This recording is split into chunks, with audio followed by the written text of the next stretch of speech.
Hi everybody, how you doing? Steve coming at you once again. I just wanted to touch base with everybody. I'm wrapping up my day. Yep, another car video, as Jeremy would say.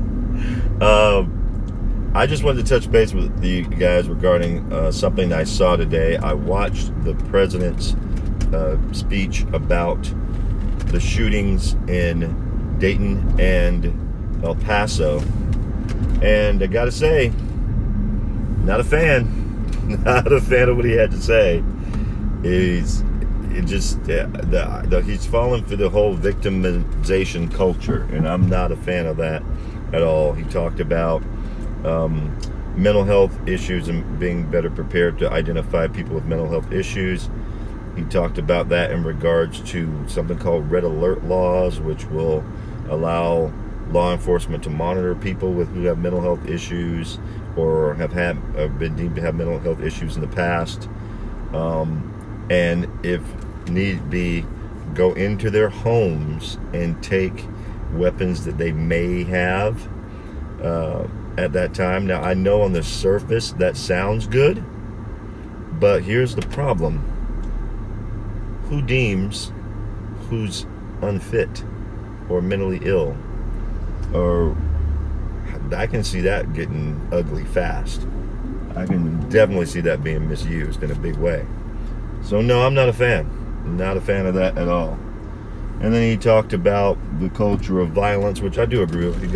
We have a culture of violence that maybe we need to be very cognizant of in our country.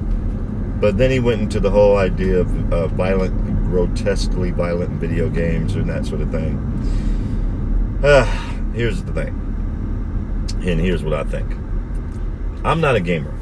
I'm not, even though I grew up during the whole video game explosion. I remember, I think the last time I was actually even really big on video games was when the arcades were a big thing. So we're going back before some of you guys were even around. But that was kind of the extent of my gaming, and I had home video games and that kind of thing. And I enjoy gaming. My sons play. I'm just not much of one myself, and sometimes for entertainment I'll watch them play certain games that they like Batman or Halo or whatever. But I think we went through this 10 years ago, blaming video game culture for two guys who went in and killed dozens of people in two different states. You gotta get off that boat. I'm not riding with you, Mr. President. I'm not riding with you on that. I'm sorry. We went through this discussion about 10 plus years ago about the violent video game culture, and I'm not going to ride with you on that. I don't believe that. I don't believe gamers out there shooting people up left and right all over the place. I just don't think the evidence is there to support that. I don't see it. But we got to find somebody to blame, because here's the issue. One of the guys, the guy in Dayton, was a leftist. He was an Antifa supporter. He was an Elizabeth Warren supporter, and shot and killed 9 people, injured a bunch of other people at an event. The guy in El Paso seemingly was a white supremacist, supposedly. Shot up a bunch of people, killed 26 people. Killed 20 people, wounded 26 others. And so they're from diametrically opposed political backgrounds. But everybody wants to scream the whole orange man bad. And so now it appears like orange man is looking for cover.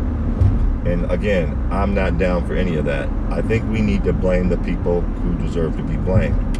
I agree that we have a mental health issue in our country.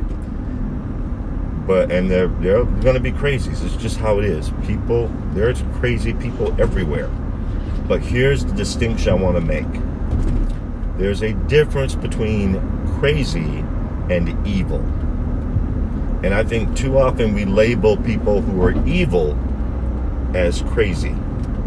And that's not the case. We have to recognize evil and punish evil. And stop trying to label it as crazy. Just because they do something that seems crazy doesn't make the people who do it crazy. They know exactly what they're doing.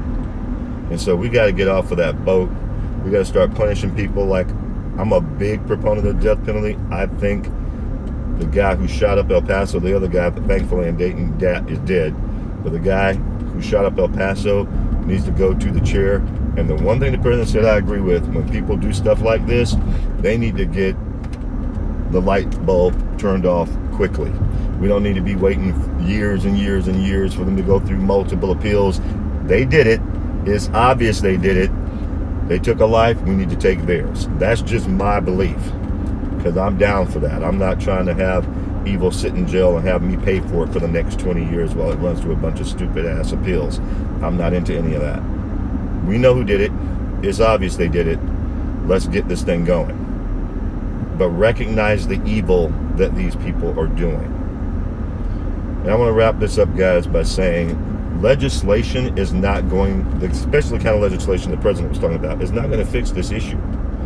They're going to be crazy, evil, twisted people. They just are going to be that way. Us trying to change them, and by changing laws, is not going to change anything except harm those of us who are law-abiding.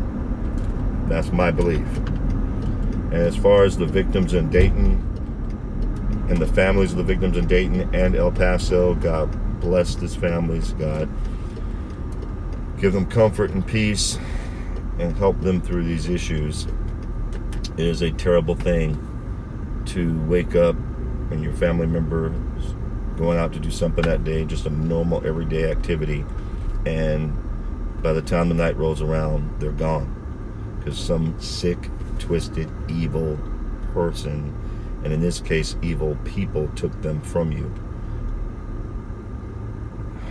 I prayed for those families and those loved ones who are left behind to suffer. I wish them peace and comfort.